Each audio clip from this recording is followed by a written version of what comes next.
What do you say is negative? What's negative about it? His strict approach towards the students, they are Mm, supposed to follow a strict timetable and a routine. That's yes. like quite friendly. Yes. I mean, I think friendliness is kind of missing here, isn't it? Particularly since he's writing a personal letter to Mr. Woollock. He doesn't he doesn't sort of greet Mr. Woollock, does he? It's very Stern. formal. I'd say it's Stern. more It's stern. stern's a good word. Yeah. He doesn't he sounds like a very scary kind of head teacher. Yeah. Mind you, most of them are, frankly. But yeah. Even now. So yes, he's quite stern, and obviously, you know, 7:30 in the morning, students make their way here. There are little lines like, "As you are supposedly aware." The word "supposedly" is quite disrespectful, isn't it, when talking to a parent? And I think it's really a put down on Mr. Woollock, and saying, why are you complaining about me punishing your son? You're meant to be backing up the rules of the school. So maybe you just aren't aware what the rules are. It's very much him talking down to Mr. Woollock. Absolutely. Derogatory. Yeah. And I think even 200 years later, I think some parents do still get that kind of feeling from talking to higher ups in their children's school. I mean, some of the teachers do as well.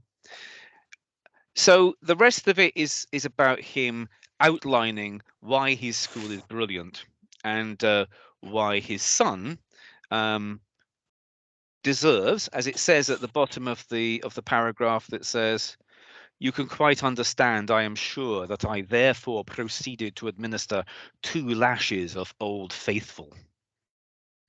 2 lashes of Old Faithful. What do you make of that use of language?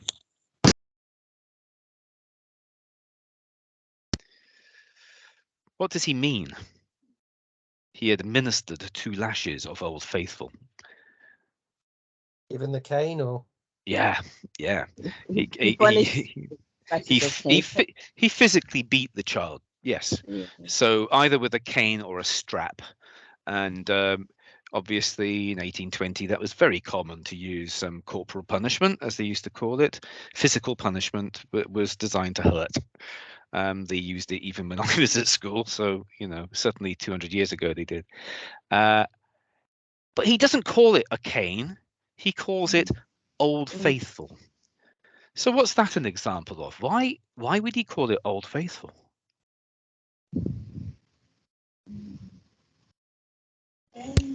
Is it like a tried and tested way to discipline children? That's his meaning. Okay. Definitely right. It's never let him down. It's old. Well, it's something he's used a long time. That's the old. And it's faithful because it's never let him down. Old Faithful. Somebody might refer to a friend as being their old faithful friend, or a car they've used for 20 years. Old Faithful. But he's talking here about something he uses to beat children with. Um, so what in a way, this is also quite informal. He's using a slang expression, a nickname for his punishment tool. So in a way, that's quite similar to when the writer of the first one, the interviewer, was using humor and using slang expressions, but he's doing it for a very different purpose. It is definitely not friendly. It definitely doesn't make you feel included, does it? And if you're the child, if you're the parent of a child who's come home, probably with marks on him because he's been beaten by Old Faithful, you probably wouldn't find this very amusing. However, I do think it's an example of his sense of humor. So, Mr. Johnson, um, the head teacher, has got a sense of humor. It's just pretty sick. So there are similarities and there are differences. And you will always find that. You're never going to be given two texts which are entirely different or entirely similar. There will always be a mixture of similarities and differences. I'm going to come out of that one now and go back to my my slides. So the question 2 itself, if we were looking at this particular two texts, would be you need to refer to source A and source B. You're expected to look at the whole of source A and the whole of source B in this question. And then it says, write a summary of the differences between Andrew Bruff and Edgar Thompson. Edgar Thompson is the head teacher. So you are writing a summary of the differences between the two men, not anything else, not their schools, not the, but just the two men. Now, differences. It's not always about differences, this question. Sometimes it can be about similarities as well. It will either be similarities or differences.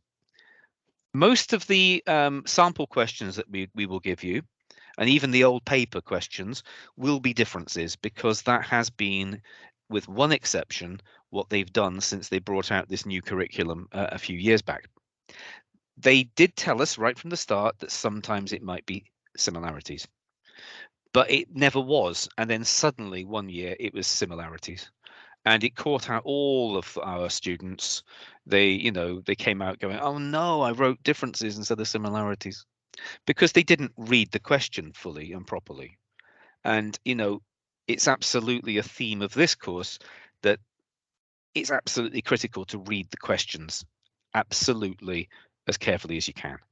And I would put a big circle around differences. You're allowed to scribble on this and underline the important words, but make sure you know whether it's differences or similarities, because you'd be answering a totally different question otherwise. So most of the time differences, but it can also be similarities, so don't get caught out. So it says it's a summary of factual differences or similarities. So question 2 is worth 8 marks. That's 1/10 of the marks for the whole paper. And it requires you to write a summary of differences or similarities between the two texts. Because it's about about 1/10 of the paper, you need to be spending about 10 minutes on this question. You shouldn't be spending a lot longer than that. Don't panic. As we get nearer to the exam, your answering times will go down, but 10 minutes is what they're saying should ideally be spent on this question to get your 8 marks. It is talking and asking you to identify explicit and implicit meanings in a text. So the explicit meanings are the ones which are obvious, and the implicit meanings are the ones that you might have to dig a little bit or read between the lines in order to get hold of. And you need to select evidence to back up your answers. What do you think will count as evidence when answering questions like this? Where will you find your evidence? Facts. In the text. Yeah, facts in the text. You can put those two together. It'll be a quote from the text. So if you say something about Mr. Bruff, you'll need to have a little quote from the text which backs that up to show where you got that information from. So the quotes in this question are only evidence. You don't need to explain them. They're just there to show where you got the ideas from. When we go on to other questions, the quotes might be used differently. But in this particular one, it's just factual and showing where the information came from. So they use the word summary, summary writing. A summary is about retelling in your own words. So basically, you are putting into your own words what you want to say about Mr. Bruff and Mr. Johnson. You don't need to talk about the use of language. You don't need to talk about the effect of the audience on the audience. You simply have to find some facts about the two men, in this case, differences between the two men, and retell those in your own words. You need to back them up with quotations, but you don't need to analyze the words themselves. Just choose quotes that prove your points. You need to summarize the differences or similarities between the two sources. You're not summarizing the whole thing. You're not summarizing both texts. You're only summarizing what you've been asked for in the question, which in this case is the difference between the two men. So ideally, you're looking at 3 short paragraphs with 3 differences between Mr. Bruff and Mr. Johnson. One paragraph per difference. And that would then give you a really full answer to this question. The magic number in AQA is 3. So for a lot of the questions, you'll find you're being asked to give 3 examples or 3 quotations in order to get your full marks. You can get good marks only doing 2. You'll get fewer, and it's much more difficult to get good marks if you only give 1, but 3 is good. If you start writing 4 or 5 differences, you won't get more marks for them. You're just wasting time, and time is absolutely important on the exam. It vanishes very quickly. So to keep to time, just think about doing 3 paragraphs for each of these questions, 2, 3, and 4 on both papers. So we're looking to find differences and summarize them and then give a quote as evidence. But of course, it's not quite as easy as that. The top marks, the really good marks, and by that I mean people who are getting 6, 7, 8 on this question, 6, 7, or 8. You really want to be showing a degree of perceptiveness. It's the examiners that use this word perceptive. It actually appears in the mark scheme. Perceptive means picking the less obvious things, the differences which other people might not notice. So you're avoiding really obvious points, such as Andrew Bruff has a website, but Edgar doesn't. Now that's a really obvious point, because Andrew lives in the 21st century and he's an online teacher. Edgar lives in the early 19th century, but many years before computers and the internet was invented. So that is sort of in the range of the bleeding obvious. It's so obvious you could probably do that without even reading the text. Now, for that reason, if your points are all as simple as that, you're probably not going to get really much above 4.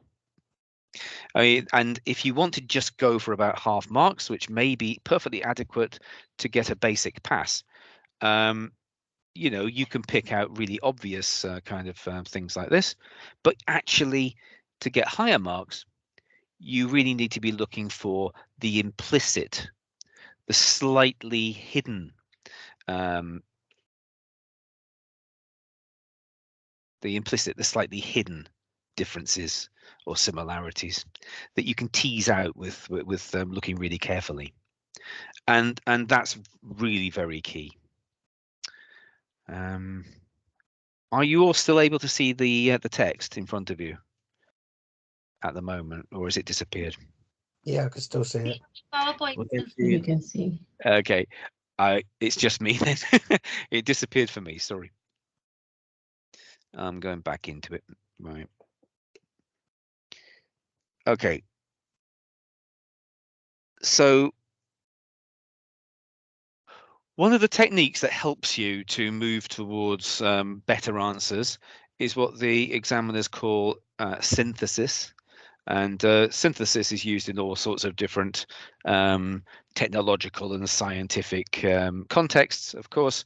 But what they mean here, and remember this is not science, what they mean here is a combination of components or elements which form a connected whole. So it's bringing together elements from 2 texts to make one summary. And That's just to remind you really that you will have to take information from both source A and source B. Sometimes people do a lovely little summary of source A and they forget to do source B. If you aren't bringing the two together in comparison, you're not going to get any marks at all.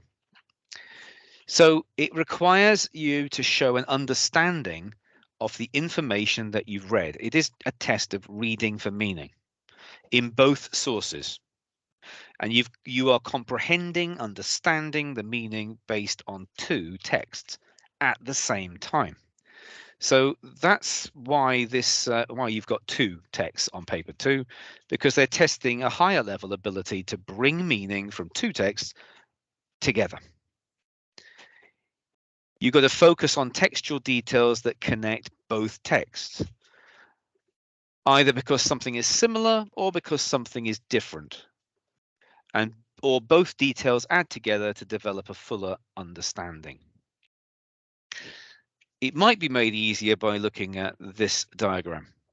Don't know if any of you do maths. Do you know what they call this sort of diagram? Venn diagram. That's right. It's a Venn diagram. So it's about sets. Yeah. So in synthesis, you're looking at both sources, and all the things which are in source A go in one circle. All the information that is in source B goes in another circle. And what you'll find, because they're both on the same theme, and they've deliberately been chosen by the examiners for this purpose, there will be an overlap area. And the overlap area, which have things which are in both of them, that's where you will find your best answers.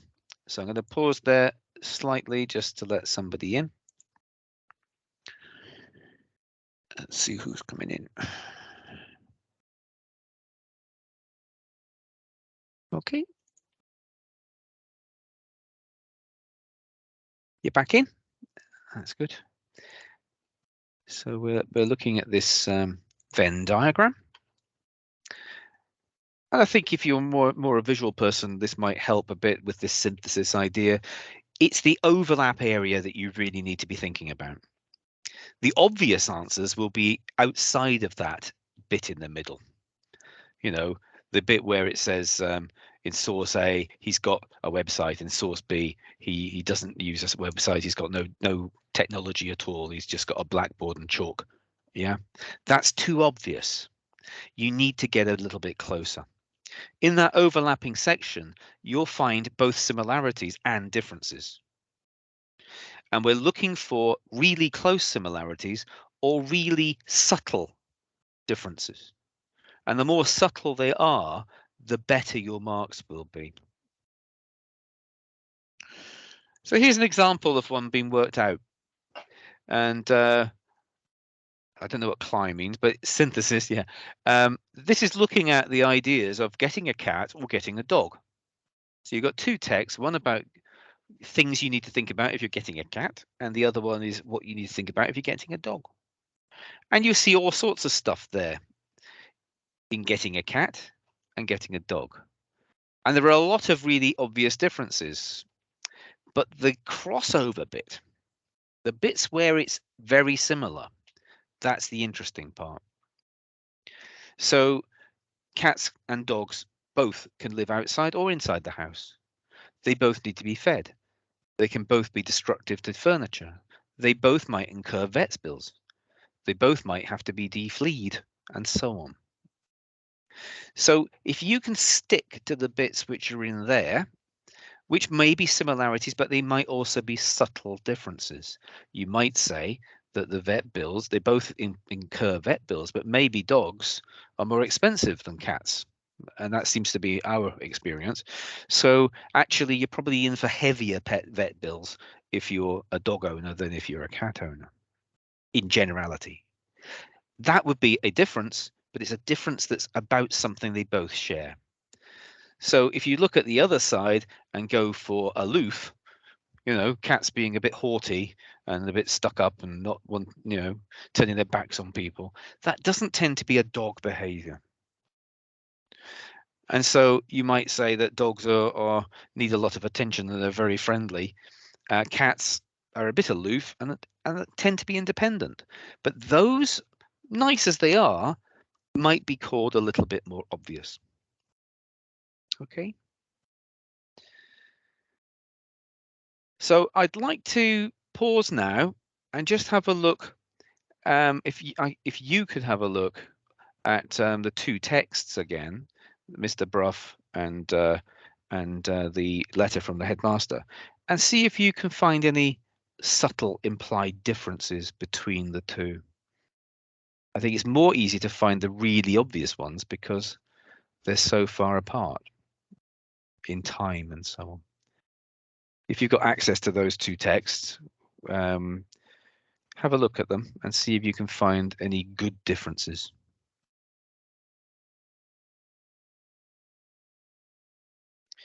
And if you can find one, you can write it in the chat.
So has anybody found a difference yet?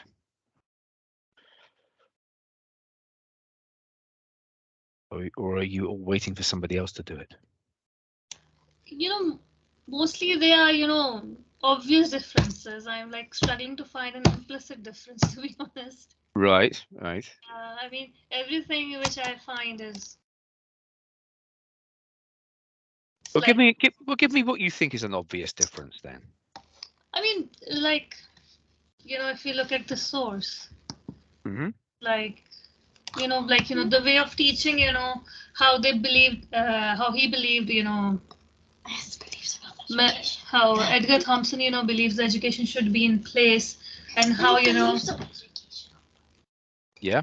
Yeah, I mean, both of them are based on education, but the thing is, he believes in a stricter way of, Yes. education as compared to the other writer who thinks that, if they can come back, do it at the night time as well, they can revise, So there's no to sit in class and, sit silently and, focus on that. Mm-hmm. Yeah. Yes, Yeah. I mean that's a good difference. I mean, I don't think that's particularly obvious. But let's go back to the actual texts then. Anybody else got anything to say on this?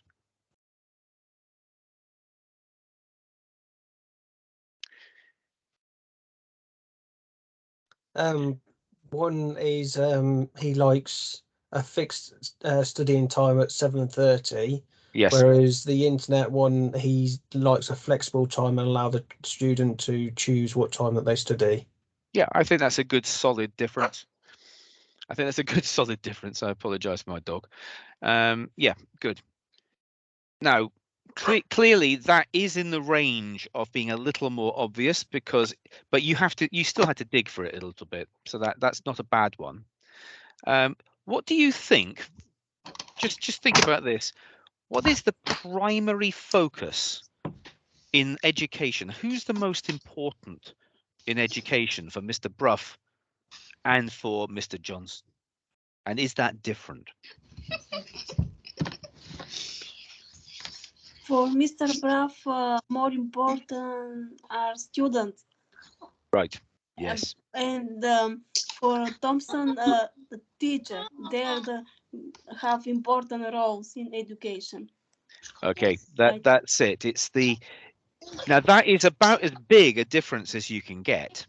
Alright. And and it says absolutely as much as you can, in straightforward language, it says that Mr. Bruff thinks that the center of education is the students, is the kids. Yeah, that. Where does it say in the letter that the headmaster thinks that the teachers are more important than the children?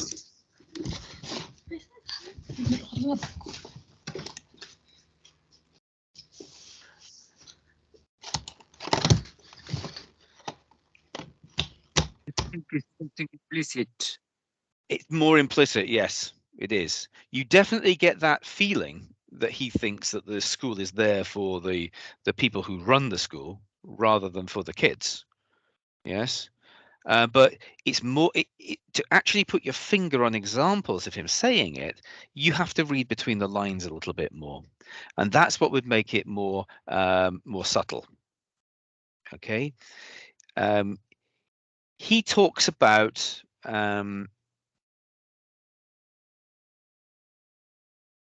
seating is tiered towards the back of the room to ensure that all pupils are able to clearly see the front of the class.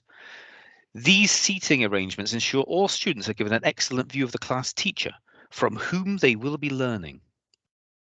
So this idea that learning can be something that the kids can do themselves, that they can find things on the internet, that they can work at different times, that they can work in different settings, that's absolutely rejected by this head teacher.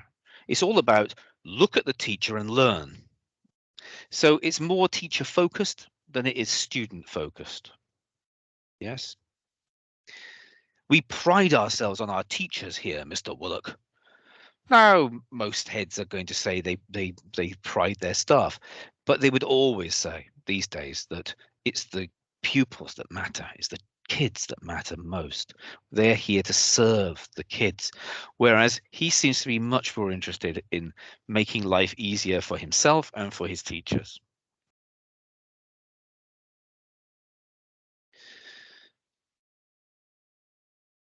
Students are expected to sit in complete silence as the Yes. teacher wrote notes. Absolutely. And that's very different to everything that Mr. Bruff is talking about. The fact that learning can be fun, the fact that the kids can find their own ways of learning. No, it's all about sitting in silence and writing notes and copying down the notes that the teacher writes. That really is traditional education in a nutshell. And kind of that was education from, goodness knows back when, all the way through to the 1970s, I think. Of course, we fully believe in creating a rounded child.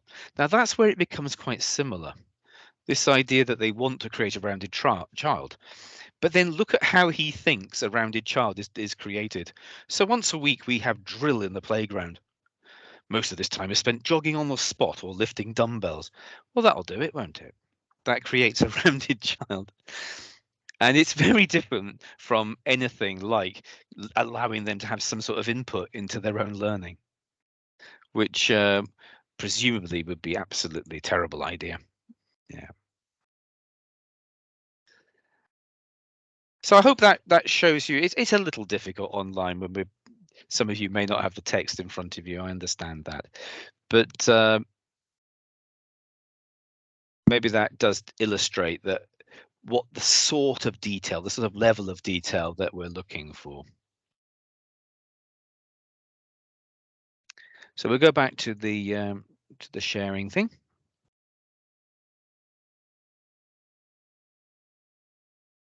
So just to round up a little bit, question 2 is about reading the question. Reading the question to make sure you know whether it's a differences or similarities that the examiner wants. And then you also have to notice by reading the question whether it's differences or similarities about what.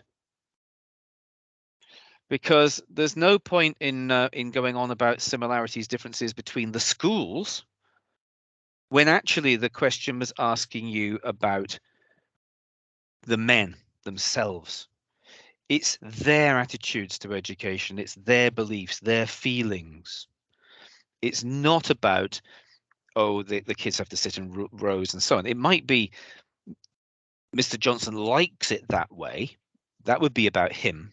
But you're not just telling things about the way that the children are being educated or the way that the children are learning, because that wouldn't be about Mr. Bruff or about Mr. Johnson personally. You have to make sure your answers answer the question very specifically. You have to identify 3 of these differences or similarities, magic number. You have to make those comparisons as subtle as you can, making them as close as you can using synthesis. And then you have to state those differences and similarities in 3 double P paragraphs. So is everybody here familiar with the idea of P paragraphs? Has anybody heard of that one? P or peel?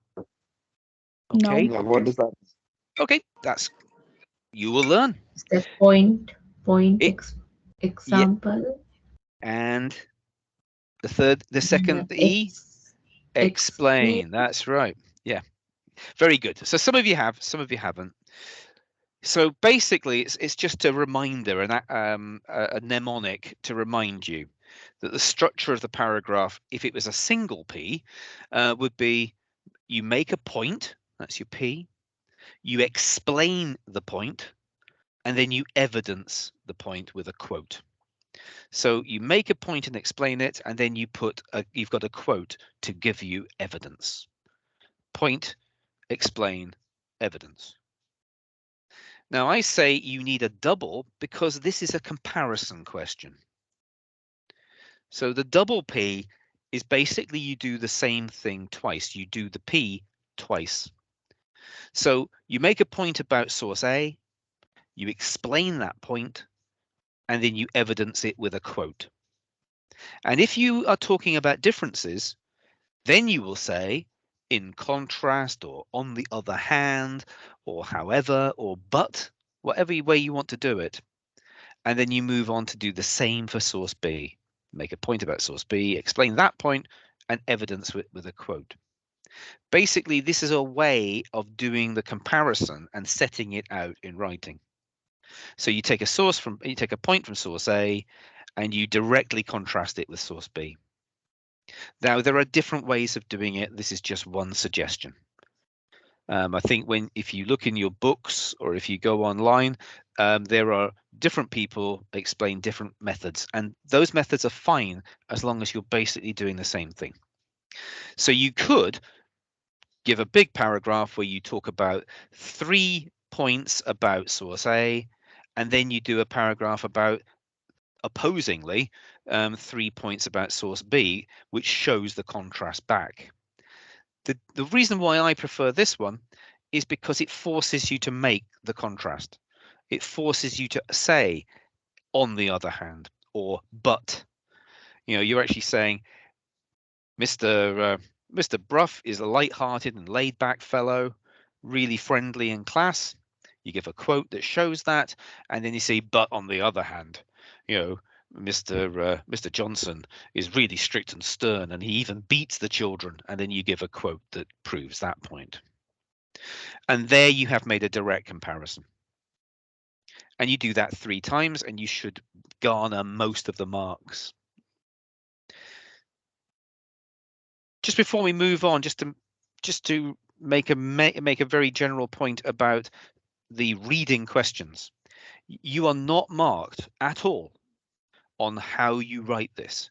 There are no marks for spelling, punctuation, or grammar on the first part of both papers. Section A is about reading, and you will not be marked down for your spelling and your grammar. So don't worry about that. You will be seeing examples where, oh, they're lovely flowing sentences and they sound like posh essays. You don't have to write like that to get good marks. So you can write in more like bullet point style or note form, as long as you're getting very clearly your points across.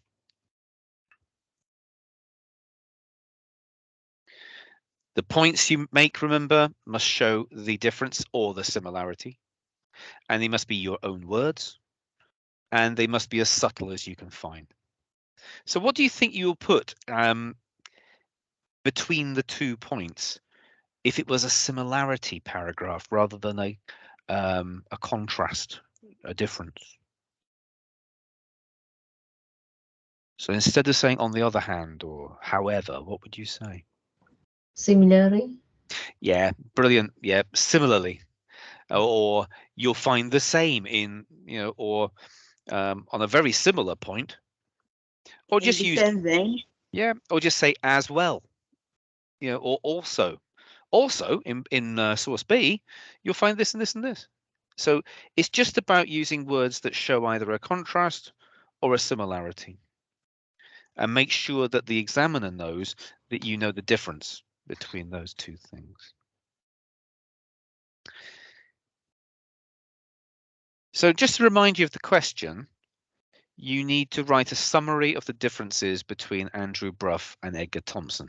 So it is differences, and it's the 2 men. It's the 2 men. So one of the most common mistakes with this is to start talking about the joke at the beginning of the article. So if I stop this and just go back to the texts again, because what a lot of people say is, oh, in source A, the man has a really good sense of humor, and he makes a joke about he would have become a brain surgeon if it hadn't been for all the girls in his school. And that's a joke, and it shows how relaxed and happy he is. Why is that wrong in this question?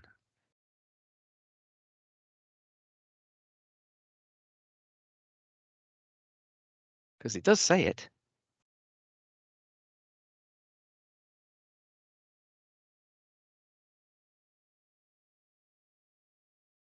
Because it should be something more serious as it's part of an education. No, I think it's a perfectly valid thing to say that he's light-hearted and jokey, because you're contrasting him with the head teacher from the 1820s, who's a horrible, stern, and he uses humor in a really nasty, sadistic way, doesn't he? His joke is about the cane and the pain that it causes. But why can't you use this thing about going to an all-boys school and could have been a brain surgeon? Why couldn't you use that in this comparison? Because it was in jest. No. So was calling the cane Old Faithful. That's in jest. No, it's a trick, and it shows you that you've got to be really careful. Who is talking about growing up at the beginning of this sentence? I don't know about you, but when I was growing up, who's the I? Who's writing this? Is that Discrimination. Liam Murphy. It's Liam Murphy. Liam Liam, Murphy is not yeah, actually the. Yeah, he, yeah. yeah. I Liam think so. Murphy is not Andrew Bruff. It said, Mm. what are the differences between Andrew Bruff and Mr. Johnson? That little joke at the beginning when he's saying I would have been a brain surgeon, that is Liam Bruff, Liam Murphy, the writer, the person who's doing the interview. So Andrew Bruff is actually the subject of the interview, and it is a little tricky because you might read that quickly and think that that's Andrew Bruff speaking. It isn't. Just because it's his interview doesn't mean that everything that's said on the page is him saying it. The only words that are said by Andrew Bruff are the ones in quotes, in speech marks, because he's answering questions asked to him by Liam Murphy. But you see how easy it would be to make that mistake, and that would really cost you on an exam. So make sure that you are comparing the things which you've actually been told to compare, really. So now I'm going to look at an example answer. And again, bear in mind what I said before, that you can write these things in different ways. And the way it's been written actually here is a very formal kind of way of writing. So look more at the points that are being made than the way it's being written. So this is a sample answer to that question. So the first paragraph, Brough believes that education should focus on the student. There's your point. Brough believes that education should focus on the student. Then you get a bit more explanation. He believes in placing students at the center of education and changing education practices for those students who, quote, do things differently. That little quote, perfectly adequate to give you a bit of proof that that he believes in letting it be focused on the way that students work differently and being flexible. This is in direct contrast to Thompson. So that's the however or the but moment, who believes that education should revolve around the teacher. We pride ourselves on our teachers here. So that little paragraph with its double P just shows you how you can put it together. You've got an example of Mr. Brough's belief versus Mr. Thompson's belief. And little quotes taken to illustrate those different styles and different approaches to education. And in the middle, in direct contrast, could be just however or on the other hand. And that little paragraph really does all that you need to do in this question. Okay. Let's see if it's just as good in the second paragraph. Another difference is that Brough has an informal attitude, whereas Thompson's is formal. So the actual direct comparison is being done in that first sentence, which is okay. And then you need to back that up with points and evidence. Throughout the interview, Brough laughs and beams. So the words laughs and beams are in inverted commas, so they're quotes directly from the text. And that shows that he is informal because he laughs and he smiles a lot, emphasizing his passion and sense of humor. Yeah. Thompson, however, that's a direct comparison, uses a much more formal tone. The topic Mr. Butterley was expounding upon. This formal tone is used to emphasize the difference in status between himself and Mr. Woollock, who he's writing to. What do you think about the topic Mr. Butterley was expounding upon as an example of more formality? Is that true? Does that work for you?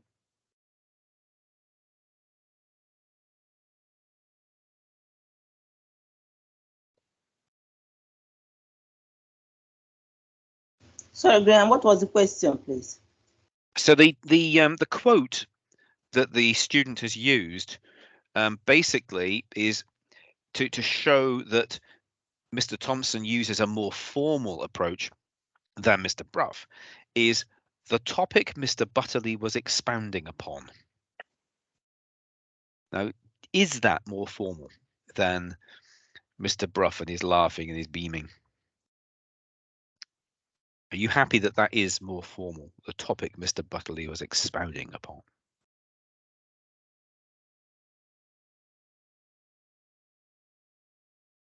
I'm just asking the question. No. It depends, doesn't it? Yeah, I think it depends. It's different, definitely. And one of the problems with this is that if you're writing a letter in 1820, your language use is going to be very different to writing an article in the 2010s. because we use language differently. I'm quite happy with the idea that Mr. Thompson is much more formal than Mr. Bruff. I just would have preferred a better example. The topic Mr. Bustley was expounding upon, I guess the only thing there that would actually be more formal would be this use expounding instead of talking about. Yeah, but that could just be because it's old-fashioned, couldn't it? I'm just saying that, maybe there was a better example in there somewhere in the text, that expounding isn't particularly formal. It's just an old-fashioned way of saying it. And that's the problem with comparing very old texts against very new ones. And maybe you need to watch out for that. But I think they'd probably get away with it in this case. He does use a more formal tone. And maybe saying expounding rather than talking about is just showing a bit of he's being a bit snobby. Yeah. So I don't like that one as much. But the third paragraph, both are very passionate about education. Now, that is bringing the examiners right into that middle part of the Venn diagram, because that is a similarity. That's where they're close. They both care a lot about education. And then there's a but, because he's bringing us in close just to show some very vital differences between them. They are passionate about education, but Bruff accepts that there are some problems with the current education system. He says the shut up and listen mode of education is the problem. So he uses the shut up and listen and the problem. Those are quotes, and he's embedding his quotes into his sentences, which is a high level kind of old fashioned essay way of using quotes. You at GCSE don't have to, you are not being asked to do that. So you could just put the quote and then say, you can just put the quote and then write underneath it if you want to. Thompson, on the other hand, believes that there is nothing wrong with his education system. Well, that's a big difference. He says it is a method to enrich our students. So despite the fact that he's talking about a sit down, shut up and listen kind of way of literally shut up and listen, he sees it as being just perfect. It's all about enriching our students, whereas Mr. Bruff would have the horrors of even looking at an old-fashioned schoolroom like that. So I like that last paragraph, and I'm very keen on this. Occasionally, maybe just one of the paragraphs talking about bringing the two close together, just to show how they are quite wide apart. And that is talking about that center part of the old Venn diagram. So one last bit before we have a break. This is a bit of a mark scheme from the GCSE. It's not from the same question. It's a different question. It's not slightly different, it's totally different. So this was a question in which they were looking at the two texts. One was about Glastonbury Fair. Glastonbury Festival, which is a rock festival they have every year. And it takes place in a sea of mud and temporary toilets. And Greenwich Fair, which is a very old-fashioned, it goes back hundreds of years, and it was a description of this fair by Charles Dickens back in the 19th century. So you were asked to compare the differences between them, and this is the mark scheme, just so you know what the examiners are looking at when they mark. So they have levels that go up from level 0, which is 0 marks, to level 4, and level 4 would be your 7 and 8 marks. So level 3 is where everybody needs to be if you're going to get a good grade. Level 3 or above, please. Okay, that's getting the majority of the marks, but you could still get a couple more. In the first column, it's telling the examiner what the student needs to have done in order to get marks. So you're showing a clear synthesis and interpretation of both texts. You make inferences from both. You select references and textual detail, and then you have statements showing the clear differences between the texts. And if you've done that, then you're going to be in level 3. That has nothing to do with getting the grade 3 or the grade 4 at the end of the year. They only have 4 levels, and if you get all level 4, then you will get an A star. Okay, if you're at the top of level 4 for everything, you get an A star. It is a bit confusing, but this is only for the examiners. Then the bit in the middle tells you whether or not it's going to be 5 or 6, because there's only a range here in level 3 between getting 5 marks or 6 marks in this particular question. So at the top of the level, the student's response will meet all of those descriptors. But at the bottom of the level, they'll have at least one of them. So you're going to get 5 if you show clear differences between texts, but you haven't necessarily made clear inferences. Yeah. But if you do all 3 of those bullet points, you're going to get your 6 marks. And if you've done it really well, you may go into the next level up. But the bit I really think is great is the last column, because the last column is where you actually get to see an example of the type of work that they would say was worthy of 5 or 6.